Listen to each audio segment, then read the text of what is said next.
Sathya Sai Speaks, Volume 2, Chapter 38, The Prison Walls. Even enthusiasm must be under control, and devotion must be regulated. There is no meaning in simply running behind and before my car. See what happened on account of your over-enthusiastic welcome. This meeting, which Bhagawan and others had fixed for 6 in the evening, is starting now at 9.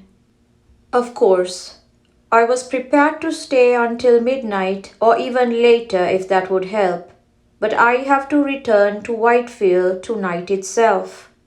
So what happens? Your restlessness has deprived you of my darshan, sight of a holy person, for a longer time. I am also making my talk very short. What a pity! Had you been quiet and disciplined from the very beginning, I could have spent more time with you. This is how people lose the chance that they get.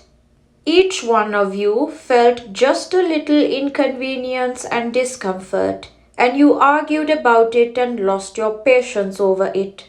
Well, I felt the discomfort and the discontent of all of you. Still, I am ever ready to give you bliss, but you must be ever ready to receive it from me.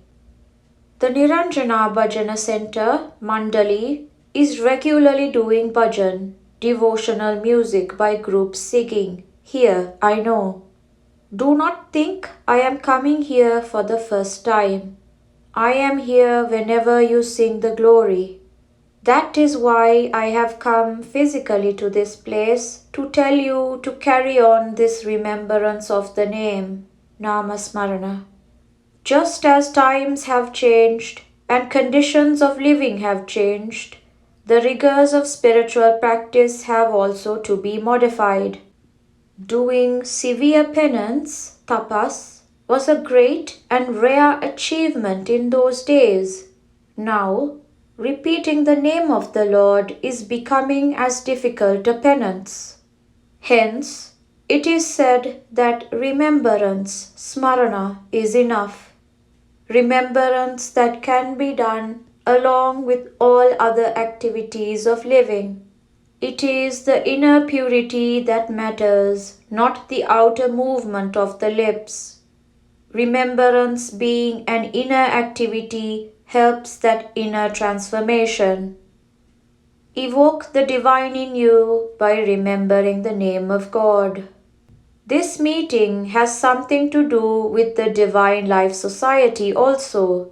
Well, human life is divine life. That is the reason, the justification, the goal of human life. Reading books in the society library is no good. Scholarship reeks with pride. It is eager to win scholastic victory.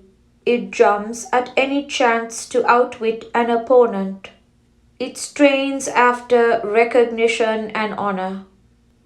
Ravana was a famous scholar who had mastered the Vedas, but that did not endow him with character.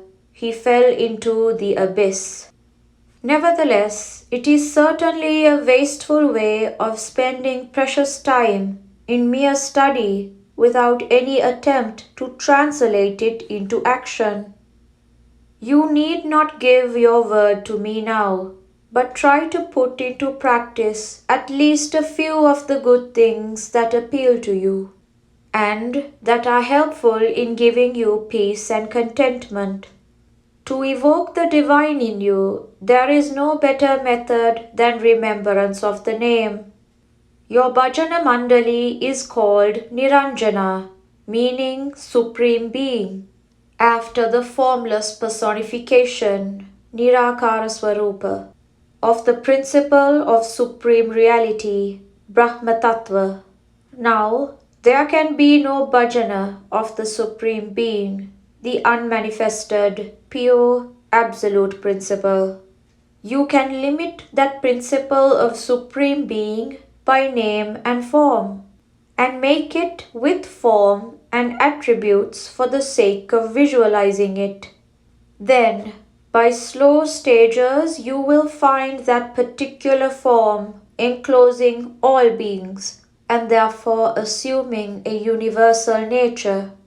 It will gradually drop its boundaries of time and space and, like the blueness of Krishna, pervade the sky and sea and become a symbol for the depth of eternity.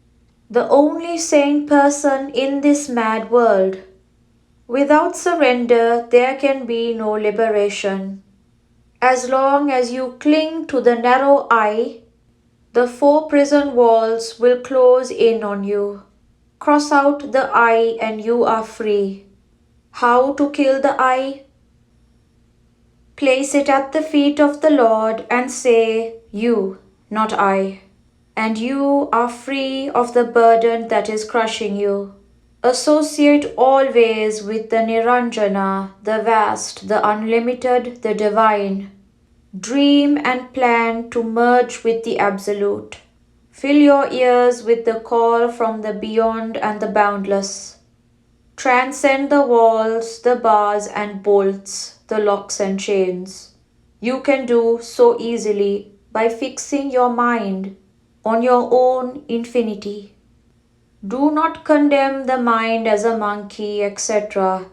It is a fine instrument with which you can win either liberation or bondage.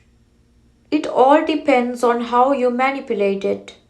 It will carry out your orders to the minutest detail. It will lead you, if you so desire, along the royal road right up to the door of realization. Or it will make you wander about in the blind alleys where every step lands you in dirt. You should hang your heads in shame when you find from the papers that human beings like you are today inventing and testing weapons that can wipe out millions and injure even coming generations. But you feel proud of man's intelligence and cleverness. Some people even admire such inventors. By all means, feel proud of persons who invent something that will help people to live happy lives. But use the proper words when you have to describe those who manufacture such killers of entire populations. In the mental hospital, you will find all kinds of madness affecting people. Some spit on others, some bite, some scratch, some throw stones, some hurl abuses. These madmen are engaged in hurling bombs. That is their madness. The world is full of people who suffer from insanity, but who are still outside the asylums. Suddenly, when hatred envelops a country, even ordinary sane people go mad and behave like savages. But in the mental hospital, you will find sometimes one type of madman. He sits in a corner, resting without a break, watching the pranks and the wildness of the other inmates. The doctors will be thankful to him, for he needs no care, he causes no trouble. His madness may be melancholia, or he may be a realized soul, jnani. The God-bound person is like that. He is the only sane person in this mad world. Whatever happens to you, take it as a lesson to harden your character and toughen your nerves and heighten your non-attachment. That will give peace and joy. Madhur, 1962, May 24th.